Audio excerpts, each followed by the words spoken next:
Lauriane, pas de tabou décidément ce soir sur ce plateau. On parle des rapports de domination et je trouve que justement il y en a aussi dans la façon dont on parle du clitoris et de la vulve, puisque c'est le duo de choc dont j'ai décidé de parler aujourd'hui dans cette chronique. On parle de plus en plus de vulve et de clitoris, une ascension pop culturelle qui a commencé en fait en 2016. C'est la date de la première modélisation 3D du clitoris par la chercheuse indépendante Odile Philo, une Française qu'on aime beaucoup.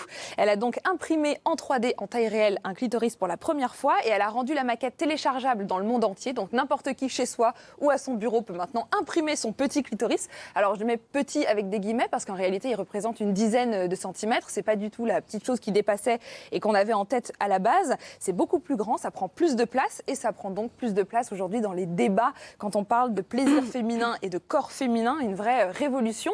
On voit beaucoup d'artistes qui se réapproprient ce phénomène. On voit de plus en plus de clitoris tagués sur les portes de toilettes à côté des pénis et c'est une bonne nouvelle.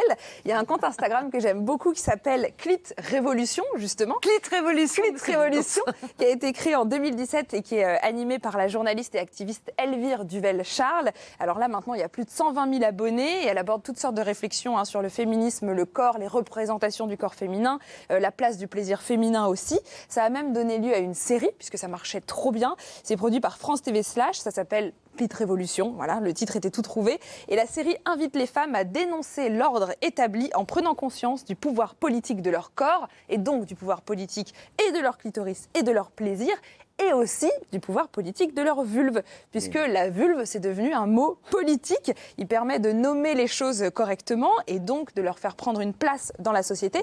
Je rappelle que la vulve, c'est tout ce qui concerne l'extérieur du sexe féminin et que le vagin, c'est le conduit intérieur. On a souvent tendance à mélanger les deux, tout simplement on parce ne fera plus la confusion grâce à vous, Lauriane. Exact, parce qu'en fait, on ne nous apprend pas ces mots-là et donc on n'a pas le pouvoir sur nos corps. Pourquoi c'est important, justement ? Parce qu'en 2009, une fille de 13 ans sur 2 ne savait pas qu'elle avait un clitoris. Voilà, elle n'était pas au courant. Et en 2017, il a fallu attendre 2017 pour que le premier manuel scolaire imprime en fait sur une planche anatomique la réalité de ce qu'était un clitoris, le situe correctement et le représente dans son intégralité.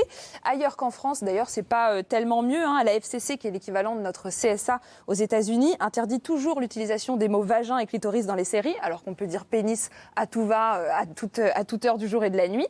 Et donc, je vous invite, si vous voulez aller plus loin, à acheter tout de suite le livre Connais-toi toi-même de la journaliste Clarence Edgar Rossa, qui est paru en 2019, qui est absolument génial. Il y a des illustrations sublimes à l'intérieur.